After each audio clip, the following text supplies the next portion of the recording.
মাসিক বেতন পাবেন 3 লাখ টাকা, সাথে থাকা খাওয়ার সুব্যবস্থা। প্রতি মাসে আপনি যা ইনকাম করবেন তার সবটাই আপনার থাকবে।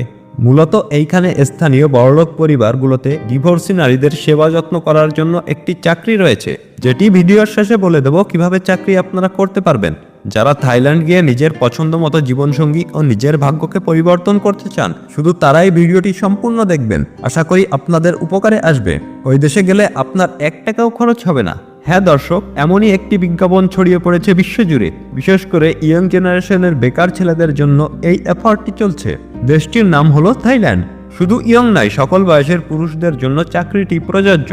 অনেকের স্বপ্নের শহর থাইল্যান্ড। কেউ ভাবছেন একবার যদি থাইল্যান্ডে যেতে পারি তাহলে নিজের ভাগ্যকে অনায়াসে পরিবর্তন করতে পারবো। অন্যতম সুন্দর প্রকৃতির দেশ হলো থাইল্যান্ড। ইতিমধ্যে একটি চাকরির বিজ্ঞাপনে বলা হয়েছে দেশটিতে কর্মী নিয়োগ দেওয়া হবে। বাইরে কাজ ছাড়াও বাসাবাড়ির কাজ করার সুযোগ থাকবে। আপনার সামনে অনেকগুলো চাকরির জন্য লিস্ট রাখা হবে। আপনি আপনার পছন্দ মতো যে কোনো একটি কাজ বেছে নিতে পারবেন। কোনো রেস্টুরেন্টে কাজ করলে আপনার সাথে একজন নারী সঙ্গী দেওয়া হবে। আপনি চাইলে তাকে বিয়ে করতে পারবেন, আবার বিয়ে না করেও থাকতে পারবেন তার সাথে। থাইল্যান্ডের একটি শহরের নাম পাতায়া। এই শহরের আনাচে কানাচে নারীদের বসবাস। এই শহরে পুরুষদের নিয়োগের জন্য বিজ্ঞাপন দেওয়া হয়েছিল। রাত নামলেই দেখা যায় রাস্তার ধারে সুন্দরী নারীদের হইচই। তারা প্রকৃতভাবে নিজেদের রাতের সঙ্গী খোঁজে। তাদের সকলের পছন্দ ভিনদেশি পুরুষ।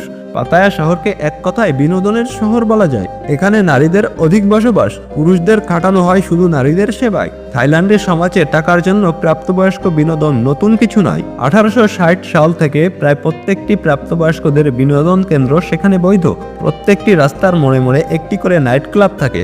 এখানকার শতকরা 90% মেয়েরা এই বিনোদনের পেশায় আসছেন। থাইল্যান্ডের পাতায়া ও ব্যাংকক শহর থেকে আপনি কখনোই নিষ্পাপ হয়ে ফিরে আসতে পারবেন না। আপনাকে একটি কাজের কথা বলে আপনাকে নিয়ে ওখানকার নারীরা রাতে মজা নেবে।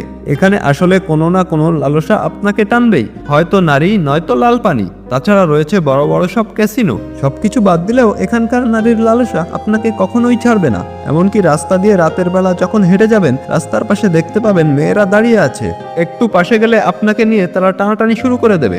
এক কথায় বলা চলে এই শহর রাতের বেলায় ঘুমোয় না। রাত যত গভীর হয় ততই নারীরা মেতে ওঠে। এখানকার যে সকল চাকরির অফার থাকবে সবকিছুই আপনাকে ফাঁদে ফেলার ষড়যন্ত্র। ইদানিং যে চাকরি ও জীবনসঙ্গীর বিজ্ঞাপন দেওয়া হয়েছিল তার কোনো সত্যতা প্রমাণিত হয়নি, কারণ ওই দেশের নারীরা সবসময় সবকিছু করতে প্রস্তুত থাকেন। থাইল্যান্ড দেশের অর্থনীতি নির্ভর করে এসব কার্যকলাপের উপর।